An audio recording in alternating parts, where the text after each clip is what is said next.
very important.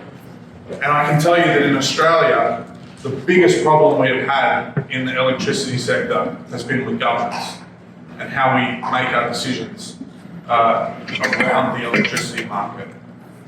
So it's very important, even though it's not very colourful. Governance is very important, nevertheless. A little bit like law. It's not very interesting a lot of the time. At least it isn't for me, but it's incredibly important. The second section that we're going to look at is broadly about how the market works in Australia. And this is really the heart of this presentation and this session, because it tells us how do we make choices about what the design of the market looks like to make it achieve what we want it to achieve.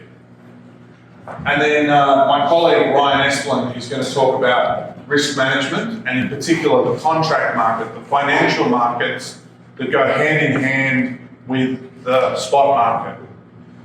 I can't emphasize enough how important those contract markets are. Contract markets are the backbone of the national electricity market. And people often forget about them when they're making decisions, and it's very dangerous to do so. And then finally, Ryan's also going to look at some implications for what's going on in Korea right now, and some of the ideas that we're talking about and why they're important for the broader sector. So we'll start with an overview of the NEM. So the NEM goes from North Queensland, okay, up here, all the way down to Tasmania. That's a very large system, and it's one of the largest physical systems in the world. But there's no one there. We have very few people. We've got as many people here as you have in Seoul, right? So they're spread out all across the country. So for us, one of the things you'll hear us talk about a lot is network costs, because our networks are so big and long, and it makes it challenging to manage. The second thing about it is that it's what's called an energy-only market. We do not have a capacity payment. There is no fixed payment for capacity in the pool. But the prices in the energy market can range from negative $1,000 per megawatt hour to $15,500 per megawatt hour. I looked it up this morning, that's 13 million won. So 13 million won, or 13,000 won per kilowatt hour, is the maximum price. It's a very high price.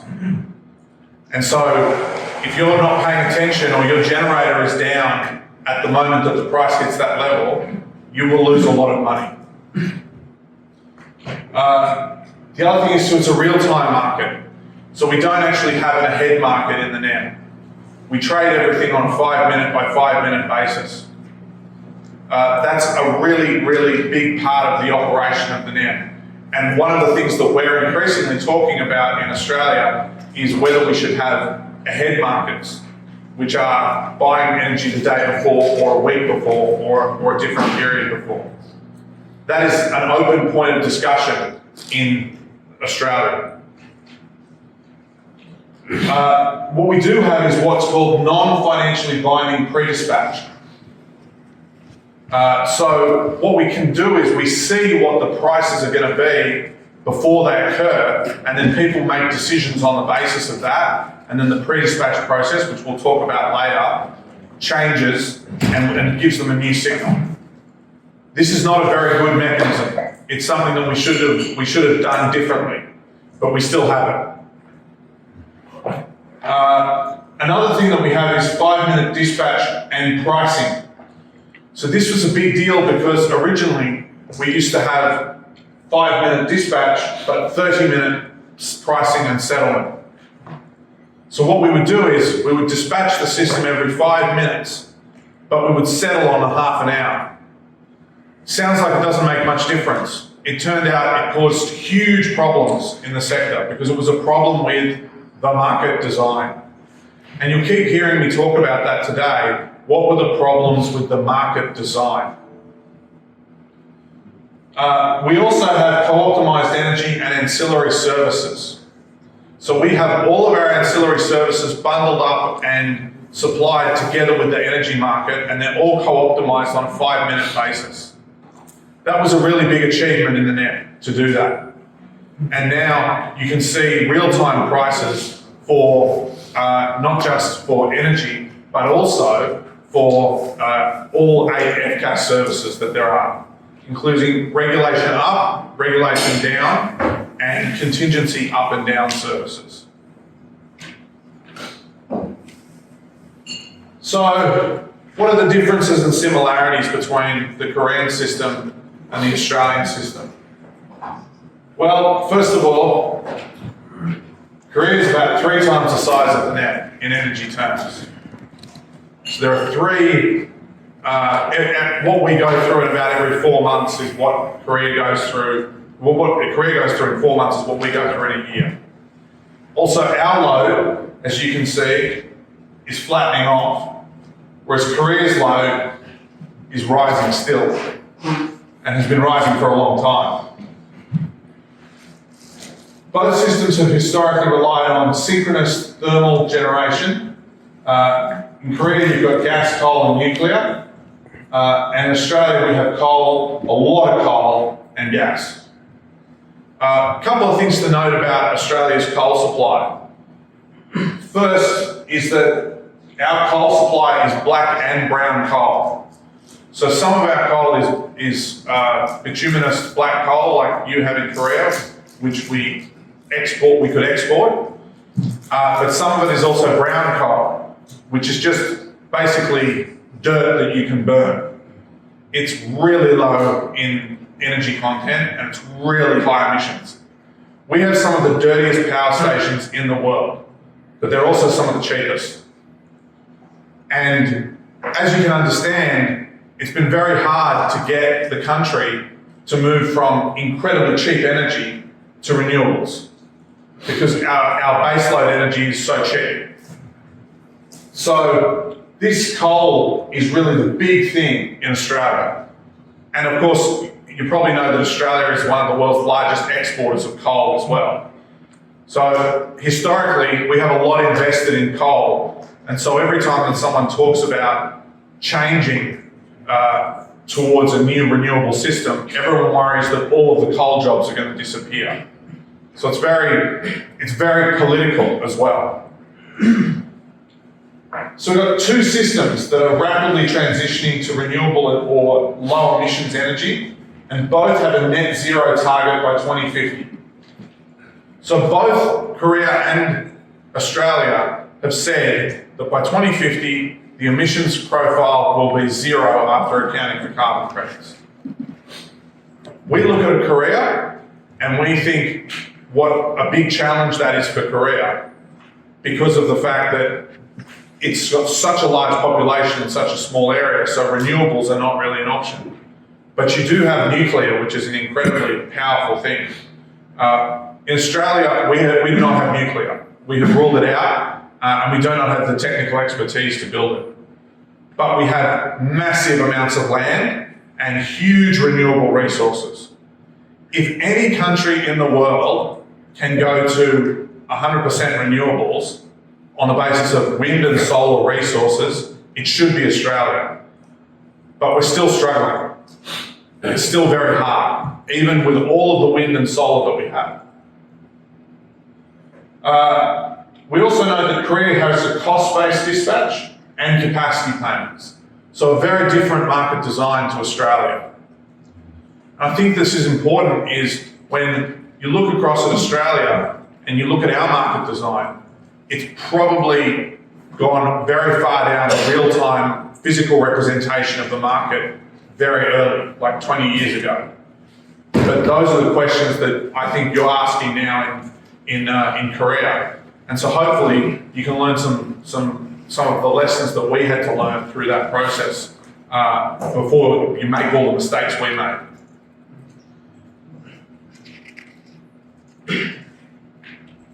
So I just thought this was a good chart to show because it shows why Korea and Australia are so different from the perspective of their power grids. Korea has this incredibly meshed grid, whereas if you put the whole of Korea into Australia, it's just going to be a very small part of that national electricity market. Now, when we saw this, we thought, well, Korea is one zone. It's only got one zone because it's so tightly meshed. But we understand that you're still having discussions now about introducing multiple zones to deal with congestion. So, from our perspective in Australia, if we had just an area like this, it would probably have one zone. And each of the major zones we have is about the size physically of Korea, but it has much lower load. I think what this tells us is that when you hear that we're thinking of introducing more zones in Australia, because we want to now go to nodal pricing, it really tells you that we're a very long way away in terms of our market design from each other. There's a very big difference here. And when we hear it, when we've looked at we understand that in Korea people are concerned about congestion. I can guarantee you that your congestion is nowhere near as bad as our congestion. Our congestion is really, really bad because we've got this massively long system and we've got renewables all over it. They're turning solar farms off in the middle of the day. They're turning wind farms off because the system's so congested. And so we're actually trying to move towards more zones ourselves to send more signals for transmission investment and for the building of renewables. So I think one of the lessons that we'll talk to later is it a good idea to go to more zones? Answer, yes it is, but how many zones do you go to? Do you go to just a few zones, or do you go all the way to nodal pricing? What I thought was interesting yesterday from the Energy Exemplar presentation was that we saw the complexity of trying to go to nodal pricing in such a huge power system as Korea. And so maybe the answer is that it's too hard and too complicated to go to that level. So the other thing to talk about is the generation mix and how it's changing across the system. So we told you grid demand was about 200 terawatt hours. If you actually put solar PV, rooftop PV, back in, it's about 200 terawatt hours. But about 10% of our generation is from solar PV, small scale, on houses. So we've built a lot of small scale PV. Peak demand is about 30 to 35 gigawatts in the NEM. That's the absolute maximum that we get to. And most of that, as you can see from this chart, is provided by coal. That's black coal and that's brown coal. And that's gas. We've got a little bit of hydro. What you can see happening here is that we're slowly getting wind and now large-scale solar entering the system. But we've got a long, long, long way to go to get to net zero. And now that race to get to net zero is on. And all of these coal plants are shutting down because they're old and they're expensive and they don't work very well. So we've got to replace all of this and build all of this out down here, basically in the next 20 years. That's a huge undertaking for Australia, particularly given that we don't have a lot of the expertise in these areas that we probably need. We probably need to have 10 times as many electrical engineers as we do, 10 times as many power systems engineers.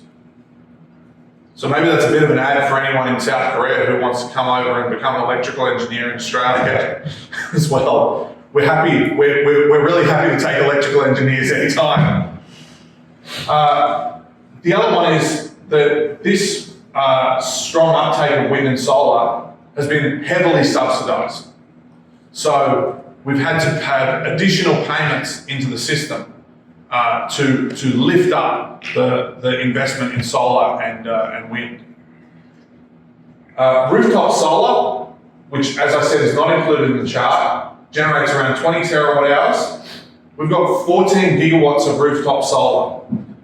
In some states, we have enough rooftop solar so that during the middle of the day, the demand on the system is zero if you take away all of the rooftop solar. So we've got this huge duck curve in the middle of the day. And it's a bit of a problem because we keep on making it worse with more and more rooftop solar. So this is some modelling outputs of what it will look like over the next 20 years in the NEM out to 2042. So this is what we have to do to meet all of our emissions targets for 2040. That would just go on and on up there if we were to go to 2050. And so the market operator has done a lot of modelling, and we've done modelling just the same. And that modelling shows that you need this much solar, this much wind, all this storage down here, including pumped hydro, a lot of interest in pumped hydro in Australia, and gas. That means we've got to go from 60 gigawatts of capacity to 160 gigawatts of capacity in 20 years. That is a huge challenge for a small country like Australia. Okay, so that lays a bit of the groundwork, a bit of the context so you can understand where we're coming from. We've got this massive transition underway, and there's a time ticking. The timer is that the old plants are going to shut down. And as soon as they shut down, we need new stuff to go in there to replace it, and the new stuff has to look very different to the old stuff. So we need new renewables to replace old coal. So it's a good thing we've got a market, because the market is going to be powerful and it's going to help us do this. But it hasn't been easy to develop this market, and the market has had a bumpy ride along the way. So what we're going to talk about is the history of the market, including some of the key events which have shaped the sector. There's a lot of experience of these things in different markets around the world. Great Britain, US, they all did the same thing. And we followed what Great Britain was doing. That's why we did it. We looked overseas and we said, what are people doing overseas? We'll do the same thing. These high gas and coal prices, very recently, have posed challenges for all countries, and Australia is not immune from that. Australia is definitely a country which has been heavily affected by the high gas and coal prices. Because we export all of our coal and gas, so when the price rises in the international markets, our domestic price rises as well. So Australia is one of the world's 3 largest exporters of gas. We've got massive gas reserves. We've got 4 major LNG facilities on the east coast alone.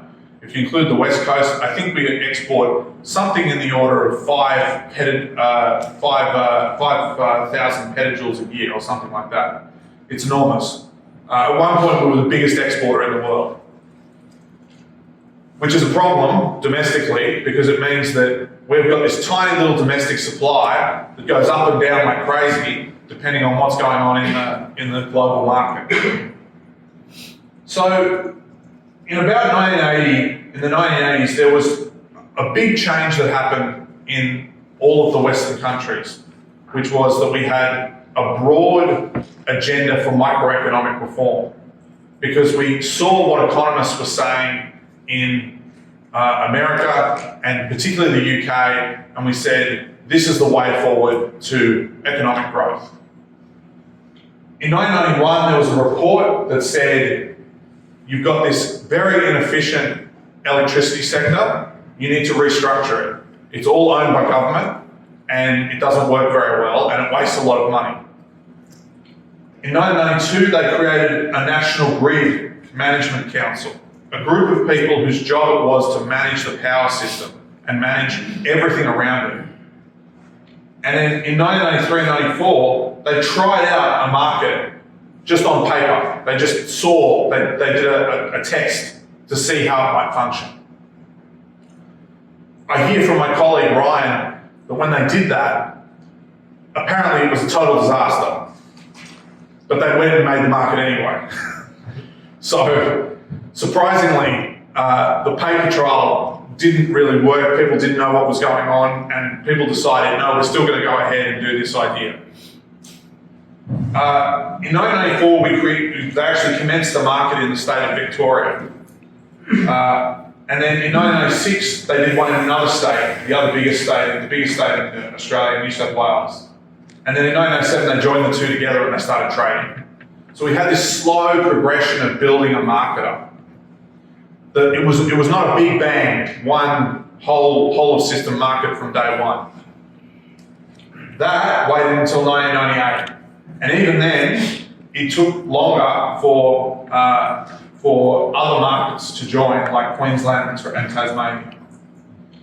In 2001, the federal government made a program called the Mandatory Renewable Energy Target. And the idea behind this was to start encouraging renewable energy into the system. It was a very tiny amount of energy that they were talking about getting, in the order of a few terawatt hours over the next 20 years. In 2005, the governance really changed when we created what are called the market bodies. The market bodies are the entities that are set up to govern the electricity market. And I'll talk about them more in a little bit. Then in 2016, something amazing happened. We had a full blackout of one of our states. So the whole state lost all of its power and was disconnected from the rest of the grid. It was down for weeks, and it took them ages to re-energise it fully. And that triggered a massive political backlash. People said, what have you been doing? This market thing's crazy.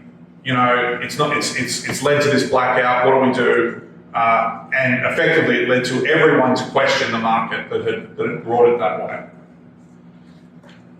And then, after a while, we had a whole bunch of things happen, which I'll talk about. But then we just had last year the energy crisis in 2022. And last year, around about this time actually, was a little bit later, wasn't it, right? A little bit later.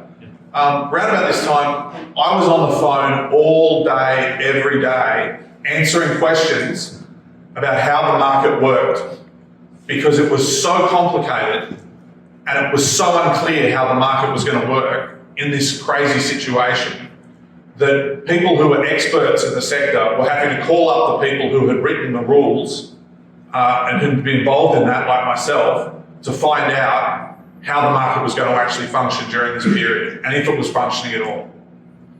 And that was an example of a massive failure of market design. And we got it wrong when we made some changes to the market about 10 years ago, and it almost led to a catastrophic failure of the whole system. So things that happen in the market affect what happens in the grid. They're not separated. One affects the other, and therefore, if you have a problem in the market, you have a problem in your grid. That's a really big thing to remember. So, one of the other things to understand in Australia is that what is the legal structure that sits around this?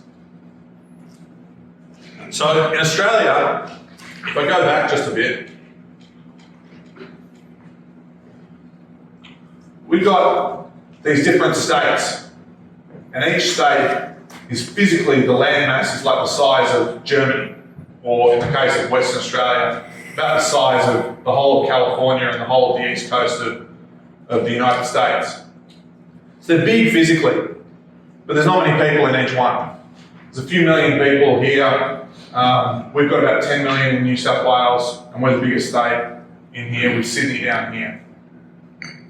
But each of these states has their own government, and those governments are very powerful. People often say, is the government allowed to do this? And one of my friends, who is a constitutional lawyer, said that it is perfectly fine for the state governments to make a law that says that all blue-eyed babies must be killed. That's entirely legal. They can make a law like that. So when the state, when they want something to do, whenever we want something to happen, the states do it. So when COVID happened in Australia, all of the states made their own laws. So anything very, very important gets done by the states. Electricity is very, very important, and so it gets done by the states. But there's an interconnected grid between these different regions, not over here, but between these different regions there's an interconnected grid. So they depend on each other. So what they have is a special, almost unique agreement, which is that they have all of the governments signing up to a single scheme. And that scheme governs the operation of the whole system. And they have a single jurisdiction, South Australia, that makes all of the laws that relate to the electricity market. And if you make a new rule in the electricity market, the states have to agree to it and sign on. But the states don't have much money. They don't have the power to raise income taxes. Most of the money sits with the federal government, the Commonwealth, the government of the whole of Australia. And so what happens is the Commonwealth government often comes in and solves problems by giving lots of money to things. But in return, they want control of some of the programs. So, because electricity isn't listed in the Constitution, as I said, the power rests with the states.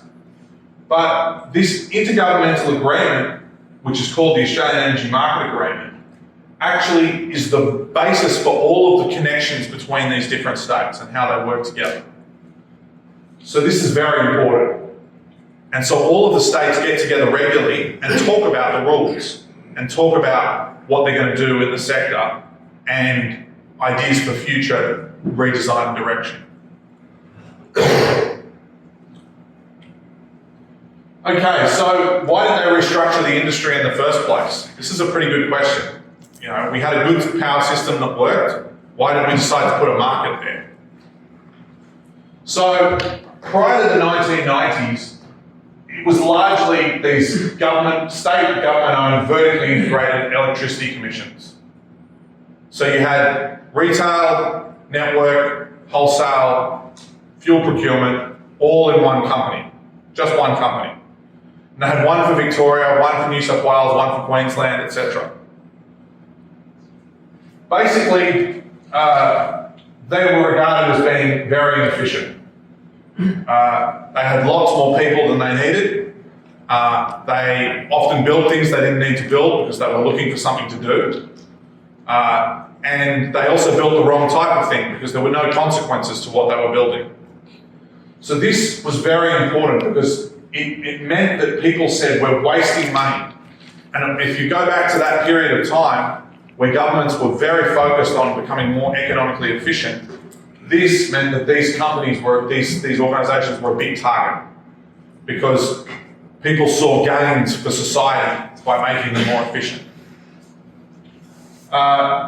And there was a lot of productivity growth through the post-war period, but that slowed in the 80s as well. And we also looked at other countries and we saw that we had a lot of excess generation capacity and overstaffing in Australia. So we looked again overseas and saw we weren't doing very well, so let's change things. The federal government, or the Commonwealth government, made a review into the Industry Commission's Energy Generation Distribution, called the Energy Generation Distribution Report in 1991. And that recommended breaking everything up into pieces, having open access for transmission networks, so anyone can connect to the transmission network. Doesn't just have to be, I can stop you from connecting to my transmission network. So it's a very important part of competition law called access. Corporatisation and privatisation of all the businesses, so we sold them off. That was the idea anyway.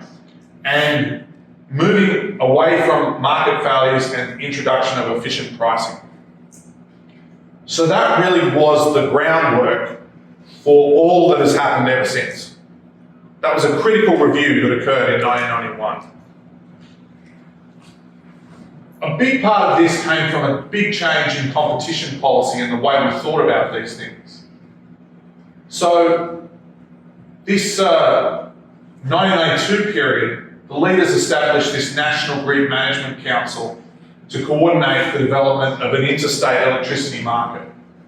And as I said, they ran this paper trial to assess different wholesale market models. At the same time, a very important thing was happening called the Hilmer Review. The Hilmer Review is an amazing thing in Australian economic history. Because usually what happens when you get a group of people to go off and you get some industry people and some academics and they go off and they write a report. And they bring back the report to government and the government says, thank you for your report, and they throw it away. This was very different. What happened was that they did this massive review, and the government of the time, which was very forward-thinking economically, said, let's do it. Let's do everything in there. And it led to a massive wave of reforms that have benefited Australia for the next 30 years. It's a really good example of what happens when good economic thinking meets political will to do things. So this basically said we're going to limit anti-competitive conduct. So we're going to make it harder for companies to cheat and collude.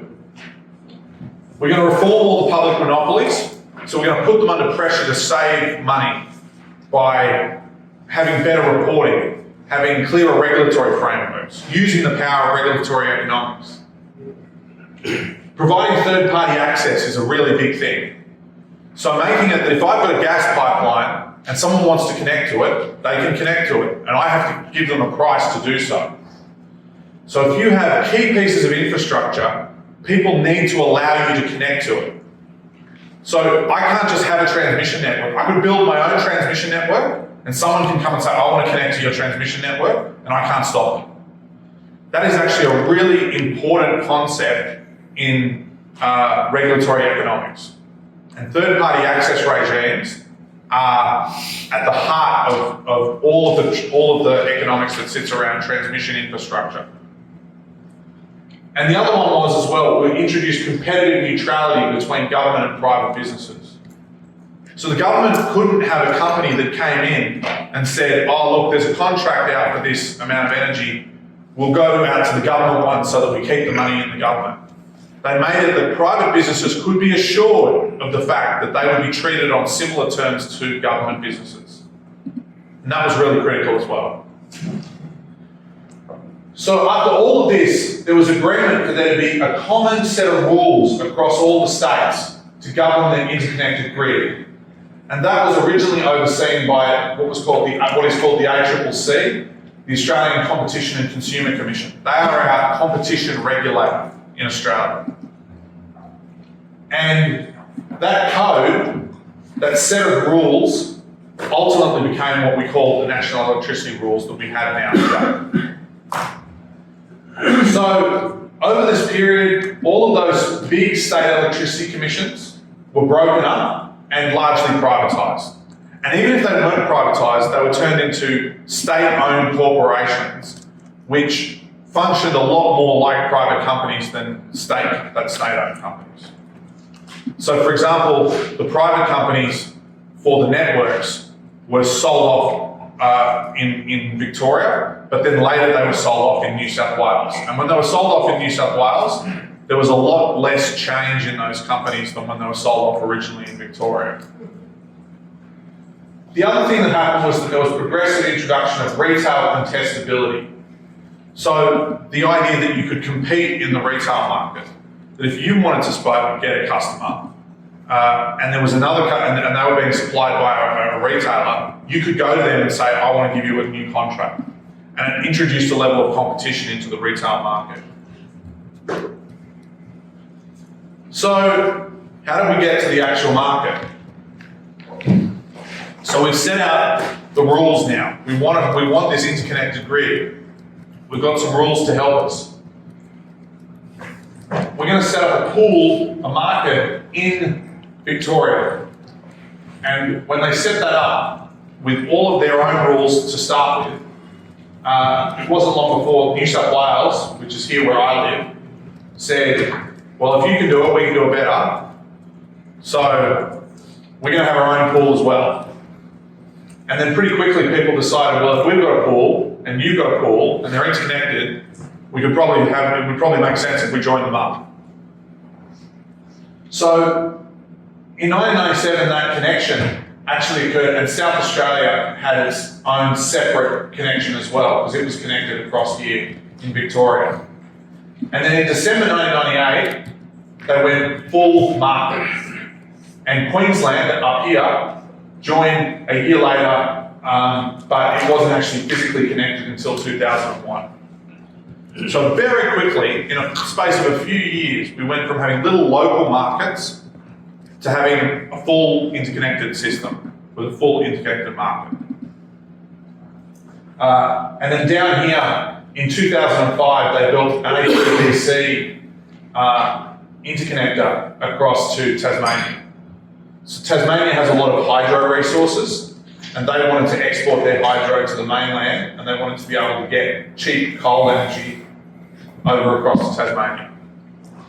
At the moment, interestingly enough, one of the biggest questions in the NEM is whether we should build another connector from Tasmania over to Victoria, because Tasmania here has some of the best wind resources in the world. And the idea is that if you build those big wind resources here and use all of the hydro assets, you can have a big battery that the rest of the country uses and connects to. That's very controversial, because this interconnector between here and here is going to cost about $3 billion Australian, which is a lot of money for Tasmania. A lot more money than Tasmania has. So we've got these governance arrangements. And we put in place new governance arrangements because what happened was the full benefits of reform were not being realised. So they did another review. One of the things that's great is once you've got a market, they just keep reviewing it, right? They review it all the time. And this review occurred in 2002, and it was called the PERA report. And it basically found that one of the big problems was the way that they were making rules and changing things wasn't working very well.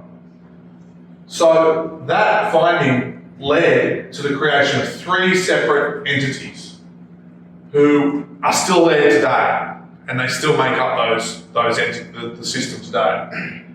The first one is the market operator over here, who is the system operator responsible for security of the system. They have the control room, they run the grid. Most important of all. Then you've got someone who makes the rules, and their job, the AEMC, is to oversee the market and help with market design and changes that are required because of changes in the system. That role there is very important, and often in other countries sits with the market operator. But we made a decision to split the two off at the time. In the middle is the boring one, which is the AER, which is the regulator. The regulator's job is to enforce these rules. So the regulator spends most of its time playing the role of cop and trying to stop people from breaking the rules. It's relatively dry work a lot of the time, but it's very important. So what was happening about some of these this point in time was that we started to see at this point, maybe in about 2006, people start talking about wind and solar generation.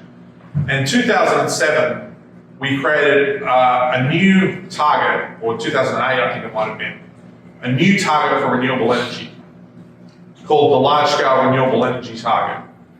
And we had the large-scale renewable energy target, we had the small-scale renewable energy target. The large scale was for wind farms and solar farms, the small scale was for solar PV. And these targets really started to lift the penetration of renewables into the system. And you can see here that we started to get around this point in time in 2008, wind and renewables entering the system in South Australia. So South Australia was the region where this happened most.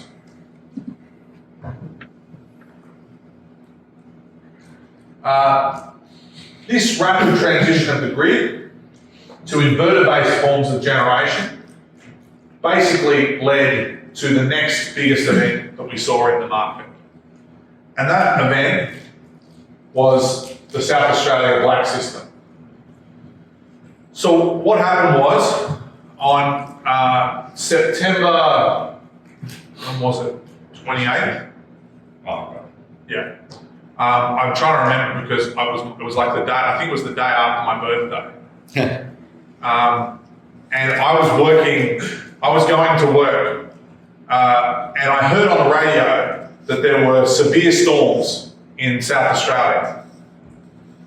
And at the time, I was working on system security in South Australia.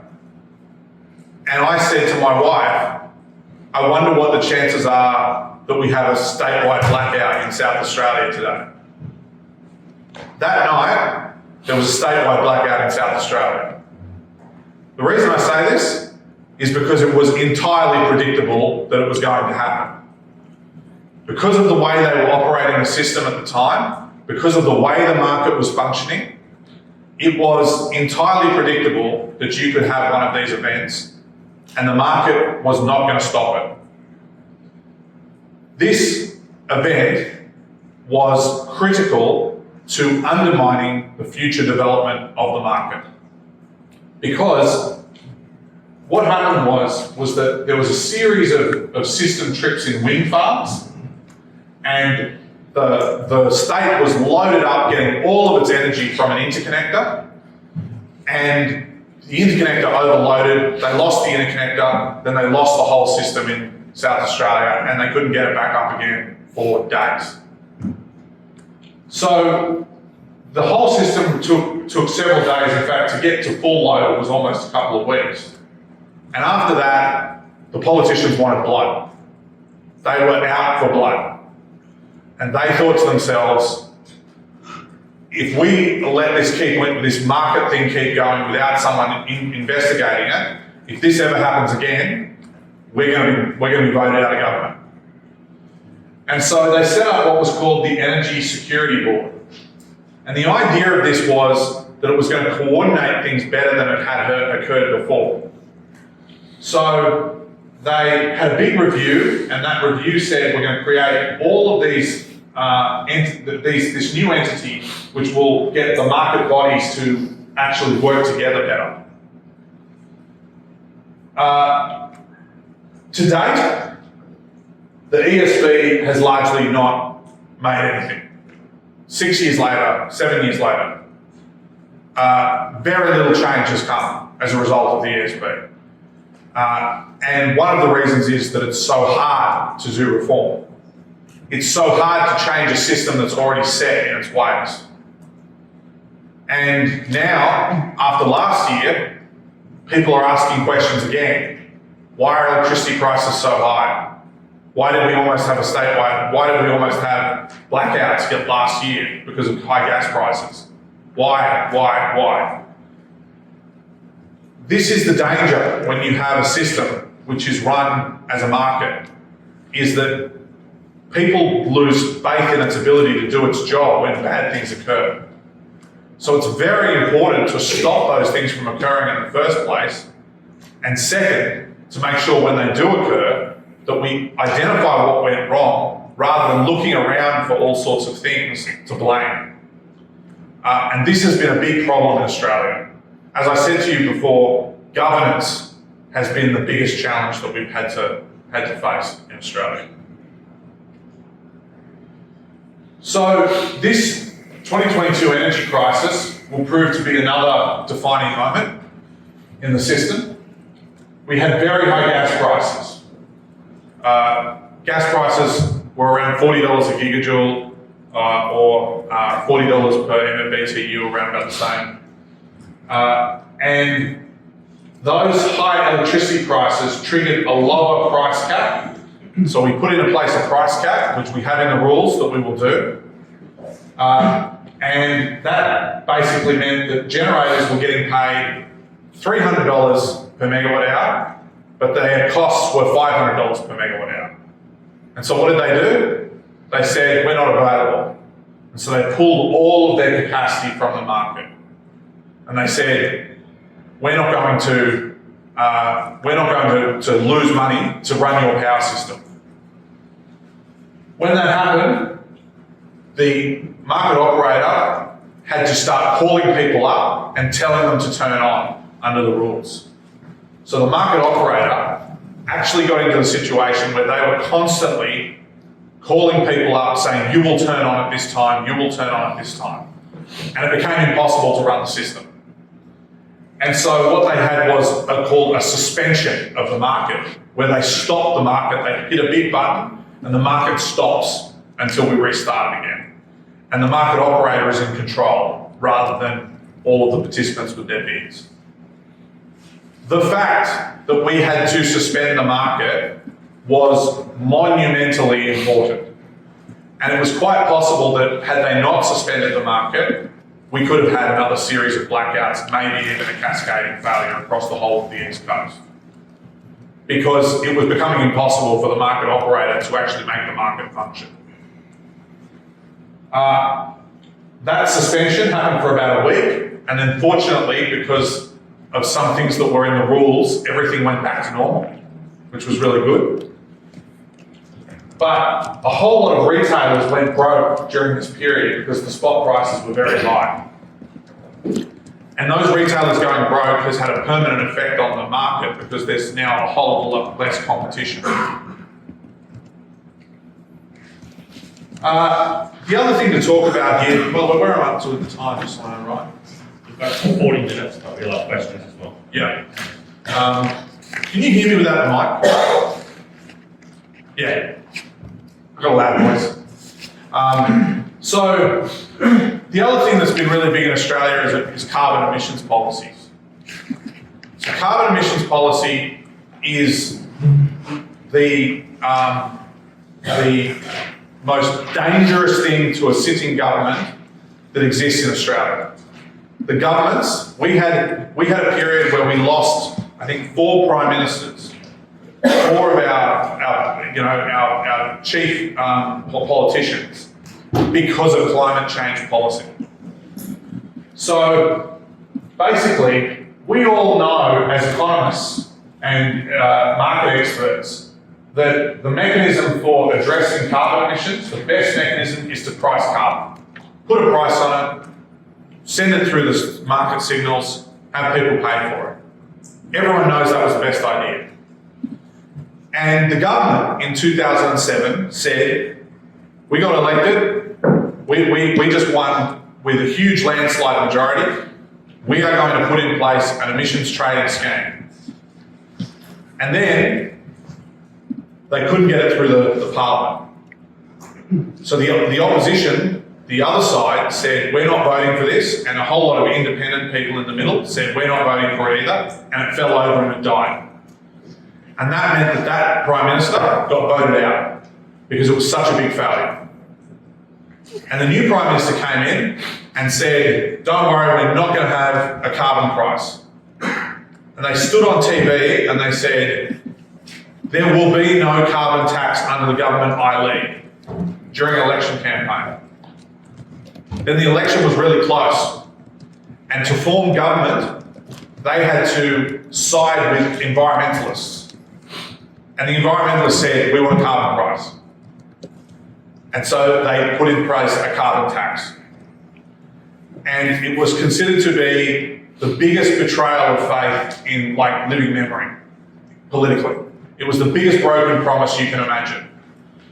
And that government got voted out at the next election because of that. And in fact, that particular Prime Minister got voted out soon after that.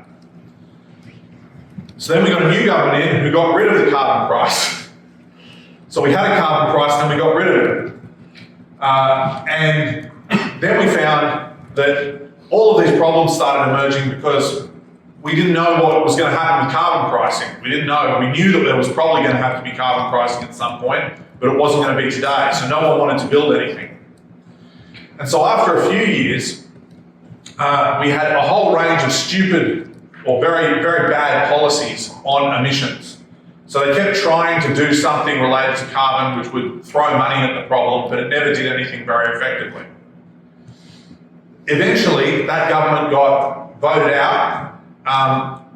In the meantime, they actually had to make an attempt at putting in place emissions pricing, and they failed, and that Prime Minister got thrown out.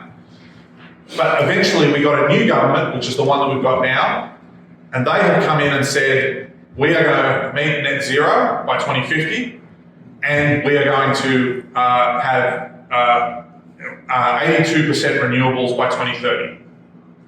So there is currently a target of 82% renewables by 2030 across the whole of Australia. If you look at the chart that we had previously, or even this one, we are a long, long, long way from 82%. And what we don't have is a market to deliver that. We have to do it through subsidies. So we're having to do it through the large-scale renewable energy target. It's a certificate scheme. Small-scale renewable energy target, it's the same scheme, but it's for rooftop PV, for solar panels on people's roofs. Feed-in tariffs. We've had a lot of feed-in tariffs. We've had government power purchase agreements, so the government's subsidising directly. The government has built some of its facilities, such as a big pumped hydro station, which is taking a very, very, very long time to be built, and may never actually come to be built at this rate. And then all the states who are so powerful have their own state-level targets and access regimes. So the states are saying, we're going to build renewables because no one else will.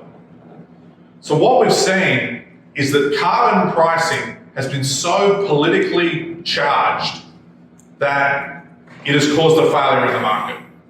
And our market stopped working when it comes to pricing carbon. That is an absolute catastrophe for the Australian energy system. It has been a lost 10, maybe 15 years.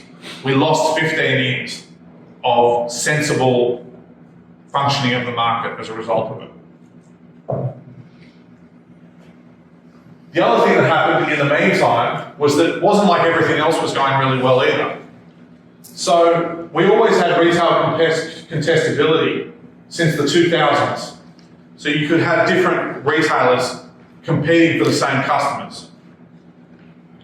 Retail prices were deregulated, so they were just left, the government had no role in setting the retail price in most regions. And you can see that here with the orange sections of this chart. Full retail contestability was introduced across most regions by 2014. But at some point, the retail prices went up a lot, and the government started to get worried again. And so when the government gets worried, what does it do? It jumps in and it steps on the market. And in this case, it was basically about retail price regulation. So what we saw that retail prices became subject to regulation again. So they said, here is the maximum price you can charge as a retailer. Now last year, that price was so low that when all of the costs went up, the retailers were all losing money on their contracts. And they had to reset it, and they had just reset it, and now it's up by another 30% this year. So the retail prices went up by about 20% last year. That wasn't enough. Then they went up by 30% this year. So we've seen an increase in end prices of about 50% versus what it was originally. That's a big increase in people's bills. And that's just retail bills for residential customers. You know, I am now, because we have our office in the middle of the city, I now pay a business tariff, and it's really expensive. I'm not protected by any of these retail price regulations. So finally, the thing to understand is that the fundamental role of retailers is to manage risk for their customers. And this is a bigger part of understanding how the market functions in the net. Retailers are there to send out bills, which is really easy. Although if you talk to a lot of the retailers in Australia, you'd think that it was rocket science. but it's not. It's really quite easy. It's just that they have old systems in place to do it. But also risk management. When I told you at the beginning that we have a market price cap that is, 13 million won per megawatt hour, that is a big risk. If the prices go up and sit there for a long time, you could lose hundreds of millions of dollars in a very short period of time. So managing that risk for your customers, I can't face that risk. As it happens, I do face that risk, I should note, because I'm on a special tariff with a retailer where I just pay the wholesale price. But anyone will tell you that that's because I'm quite insane. So there are a few customers who want to face that risk just for fun. But managing that risk is managing about a third of the typical residential customer bill, and a number that's actually increasing. It's probably more like 40 to 50% of a customer's bill now. So, as we'll discuss in session 3, the wholesale electricity costs here are made up of a combination not just of purchases from the spot market, but of purchases from the contract market. The management of risk is the job of the retailer. The management of risk is about contracts. And so that's where we'll take up in session 3 later this afternoon. So that's probably a little bit early for the end of this session, but maybe if we've got some questions at this point, I'm happy to take any questions that you may have.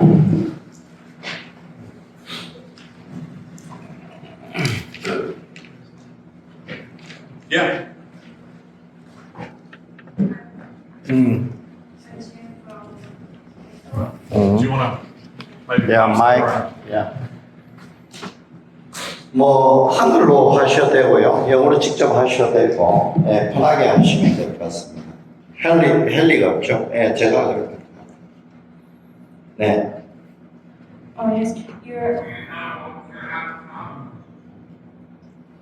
Oh yeah. okay.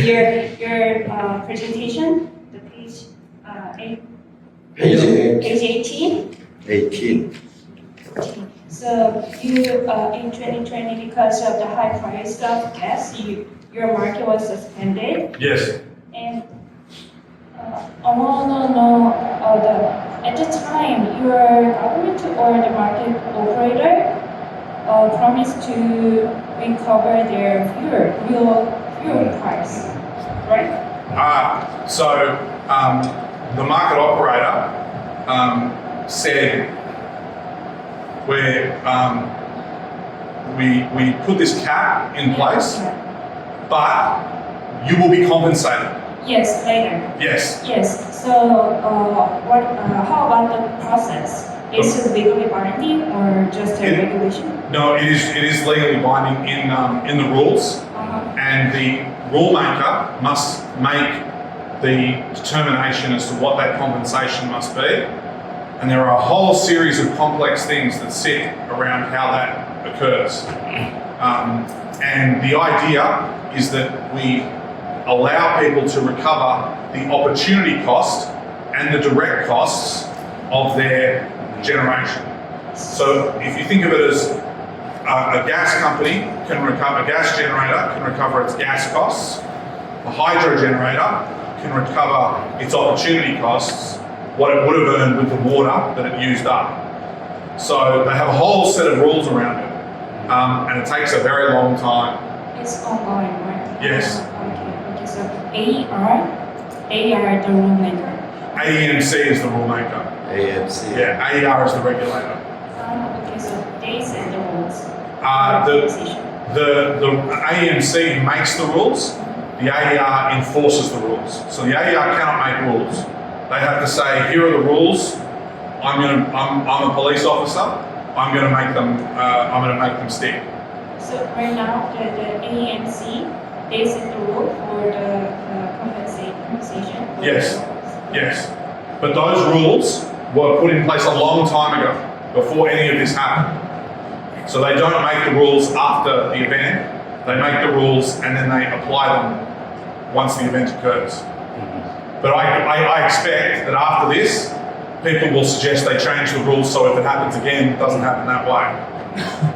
We have some kind of same issues in Korea. Right. Yeah, that's why I'm asking. Oh, right. Yeah. Right.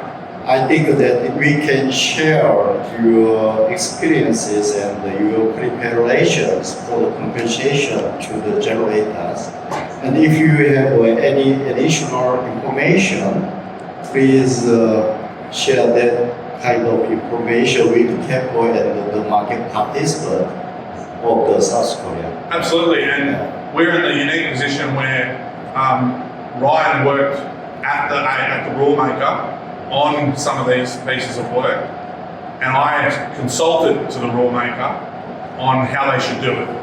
So we have built frameworks for how to do these things, and it's very complicated, as you can understand.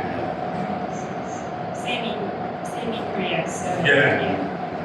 If you share your experience, then we will can get some insight. Absolutely, Yeah. absolutely. We'll give you our details later, and we can have a call. Special. Okay, thank you so much. 허 과장님 여쭤본 건 다 아시겠지만 우리도 프라이스 캡을 이렇게 두고 호주도 마켓 서스펜션을 사실은 호주는 뭐 그냥 시장을 스톱시킨 거거든요. 그냥 홀세일 마켓으로 딱 치고 무조건 전력을 구입해가지고 소비자들한테 이제 주고 우리는 프라이스 캡을 167원이니까 뭐 어라고 그렇게 했잖아요. 그 이유가 이제 문제인데 그 이유가 돈을 줘야 되잖아요. 그죠? 그 돈 주는 프로세스를 여기에서는 아까 어디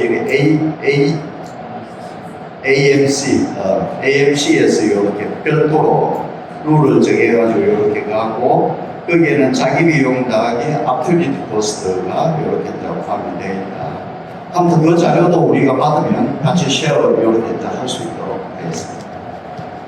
네.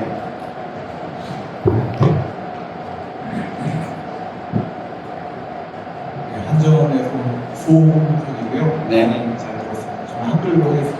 네. 허 과장이 더 번역을 잘할 것 같은데. 네, 말씀하시죠. 네. 4페이지에 호주 시장 페이지 4.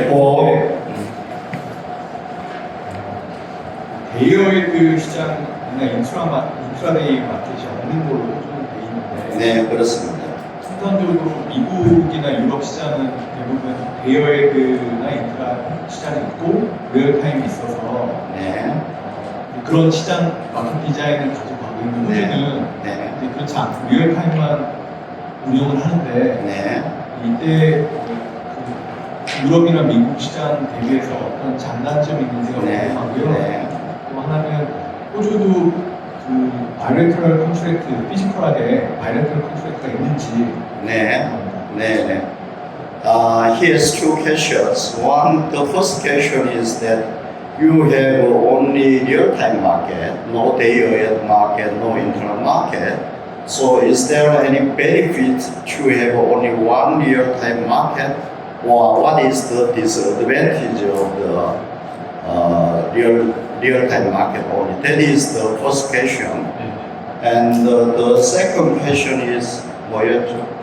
바이래터럴 You said that you have some contract between the retailer and the generations. Is it based on the physical based or financial based? Yeah, that is the second question. So the second question first. Mm-hmm. The contracts are financial, Financial. purely financial. Yeah. 물리적 계약. Yeah. I can enter into a contract with a generator if I want to take the risk. So it is very similar to the CFD contract for difference or some kind of that kind of contract. Is it right? Yeah. And then on the first one, the advantage of having just a real-time market Mm-hmm. is that we can have very late changes in the system. So people can change their bids all the way up to seconds before dispatch. Mm-hmm. people see that as being good because it means that the system is dynamic and it captures new information. I don't agree. I think an ahead market is better. 제가 정확하게 허가장님 정확하게 들었으면 한번 해줄래요? 내가 이해하기로는 system is changes so dynamically, so you need only real-time market. 왜냐하면 데이어헤드 마켓하고 실시간 시장을 가지고 있는 데는 여기서부터는 내 의견이 들어가는데 원래 롱텀 컨트랙이 있는 시장에서 투 세트먼트를 해요. 그래서 한 달 전에 리테일러하고 제너레이션하고 혹은 1년 전에 PPA를 했던 파이낸셜 롱텀 컨트랙을 했던 이 계약이 있는데 계약 포지션이 이제 달라지잖아요. 발전기가 고장난다든지 아니면 내가 전기를 사기를 했는데 예를 들면 뭐 공장에 불이 나가지고 이제 살 필요가 없어지면 그 기존의 계약을 리셀하거나 리바이를 해야 되는 아큐리티가 있어야 되는데 그 중에 하나가 스팟 마켓이고 스팟 마켓 중에 데이어헤드 마켓이 있고 또 데이어헤드 마켓에서 그 다음 날로 이렇게 이제 갈 때 또 상황이 바뀌면 리얼타임 마켓에서 계속 포지션을 이렇게 이제 바꿔주기 위해서 투 세틀먼트 혹은 EU 같은 경우는 3 세틀먼트도 하거든요. 인트라데이가 있으니까. 근데 우리나라하고 호주 같은 경우에는 컨트랙도 없고 예를 들면 그 다음 파이낸셜 컨트랙마저 없잖아요. 그죠? 그래서 이 이야기도 저도 전력시장 자문위원회에서 많이 하고 있는데 과연 우리가 그 복잡한 투 세트먼트가 필요하냐에 대한 이야기를 계속 정부한테도 이야기하고 하고 있습니다. 뭐 정확하게 전달되는지 모르겠네요. 제가 좀 말할까요? 저는 이거 여기 오기 전에 혹시 저한테 통역하라고 그럴까봐 두 번 읽었거든요. 그래서 조금 안 하는데 지금 이거는 그냥 일반적인 소개예요. 소개고 그 호주 시장이 어떻게 진행되고 있다라는 얘기이고 그래서 이 친구들도 그 호주 시장의 진화와 룰 메이킹에 관여를 하고 있거든요. 그래서 지금 얘기 나오는 건 뒤에 부분에 여기 한국은 데이 어헤드만 있고 호주는 리얼타임만 있는데 이 친구들의 의견은 단지 non-binding pre-dispatch밖에 없대요. 그래서 그 얘네들이 생각할 때 문제가 있다고 봐요. 그래서 바인딩되는 그 데이 어헤드 마켓이 있으면은 그 플레이어들의 행동이 좀 달라지고 좀 그럴 수 있기 때문에 이 친구들의 의견은 두 개 다 있었으면 하는 생각이라서 그거는 뒤에 아마 나올 것 같은데 그래서 앞에 부분은 호주의 역사 그 다음에 호주의 시장이 어떻게 되는지에 대한 전반적인 소개고 아마 두 번째 세션부터가 아마 중요하게 들으실 부분이 있는데 첫 번째 세션에서 가장 그 의미 깊은 거는 이 친구들은 지방 홍보에서 시작했어요. 그래서 스테이트 가버먼트가 파워가 세요.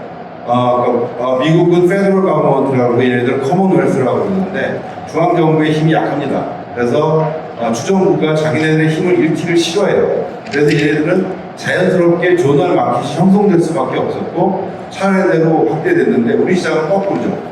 우리는 중앙정부의 힘이 세니까 중앙에서 했고 유니폼 프라이싱이 됐고 조널로 가려고 그러는데 막 난항을 받고 이런 상황이 있다고 보시는 것 정도만 가미가 있다고 보시면 될 것 같습니다. 제가 질문하는데 네.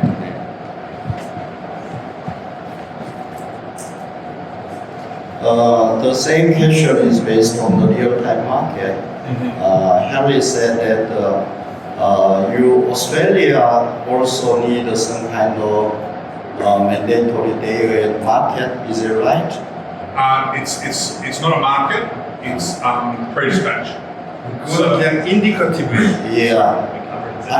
We'll cover it in session 2. Yeah. And it's In a day-ahead market, you inform all the information, publish all the information to the market participant, but there is no obligations or no market in the day system. That's right. Yeah.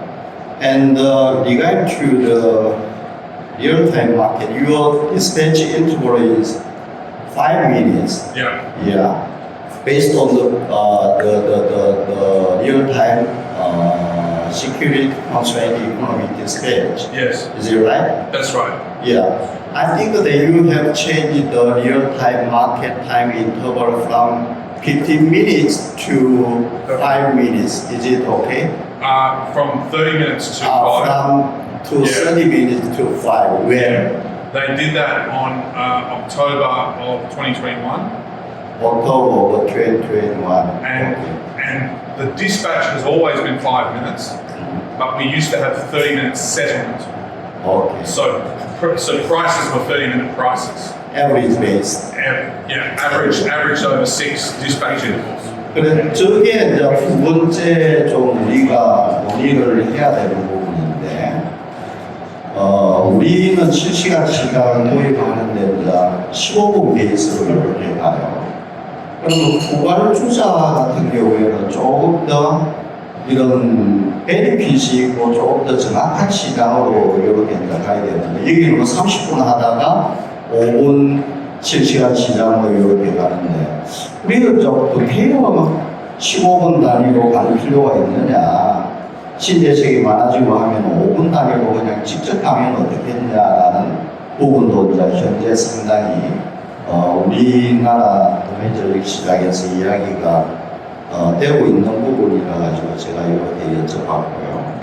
그다음 마지막으로 하나 질문을 드릴게.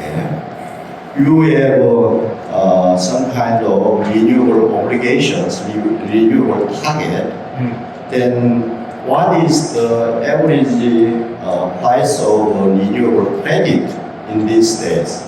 Yeah, it depends, but the large-scale renewable energy target has a credit of about $40 per megawatt hour for each megawatt hour generated from renewables.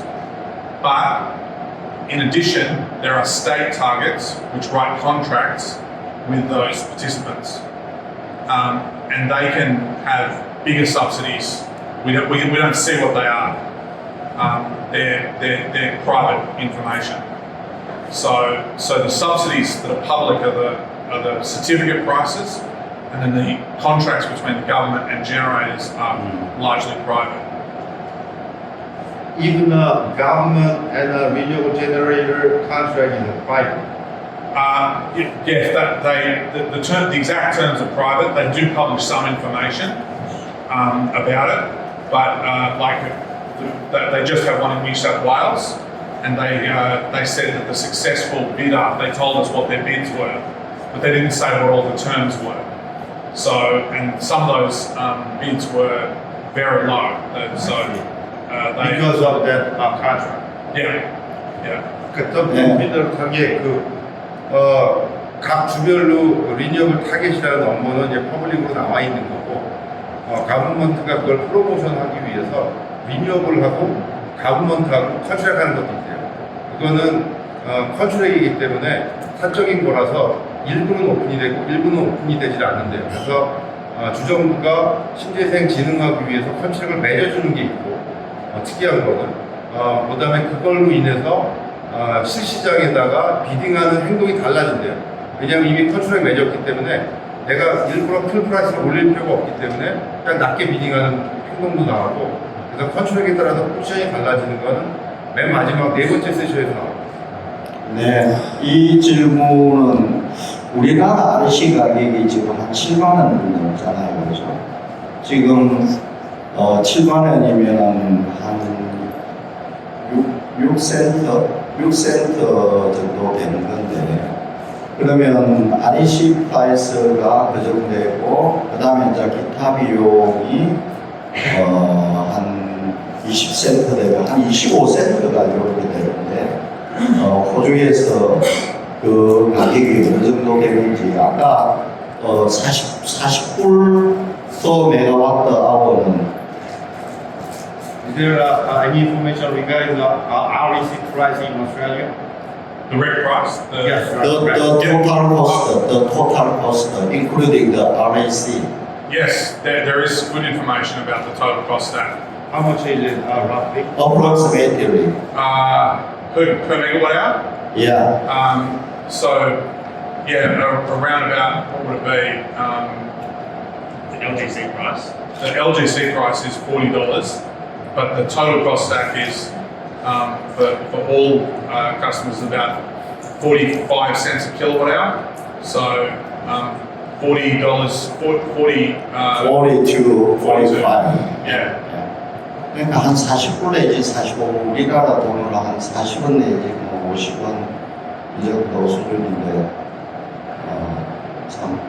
이래서 이것도 이제 이 RPS 시장에 대한 고민도 원칙적으로 좀 필요하지 않을까 싶어가지고 두 번째 질문드렸습니다. 다른 분들 질문. 다른 질문 드리겠습니다. 아까 그 계약 시장이 있는데 여기에 파이낸셜 컨트랙이라고 하셨는데요. 지금 아까 조금 전에 말씀하신 가버넌스 파워 프랙티스 어그리먼트는 역시 파이낸셜 프린시플이라고 가버먼트하고 저기 그 리뉴얼하고요. 이게 지금 가까이 보고 영국에도 비슷한 게 있는 것 같아요. 하나 더 좀 영국의 그 CFD FIT 그거 비슷한 컨셉입니다. 가버넌스 파워 프랙티스. CFT, FIT. So you're talking about PPA between government and renewable generator. Yes, Is it a financial or physical? financial, Financial. all financial. And in fact, pretty much everything's financial. Yeah. It's very hard to distinguish between physical and financial because if you say it's physical, what happens if you don't deliver?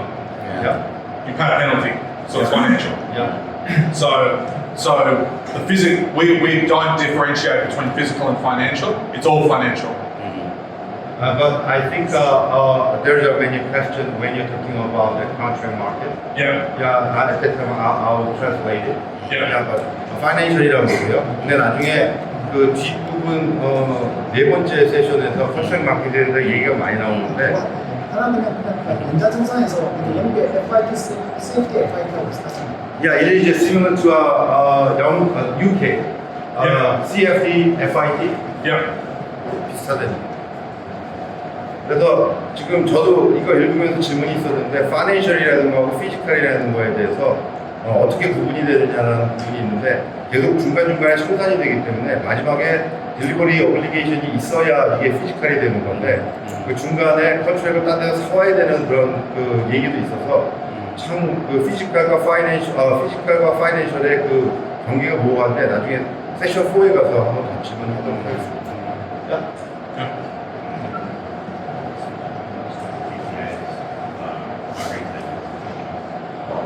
Not government. Yeah. Some. Yeah. 그 저기 신재생 업자구의 컨트랙이 가버먼트도 있지만은 대부분이 리테일러하고의 컨트랙이 됩니다. Yeah. 또 추가 질문. 근데 여기 제가 말하면 안 되는데 파이낸셜이라고 이야기한 부분은 우리 지금 직접 PPA 있잖아요. 이게 물리적 PPA예요.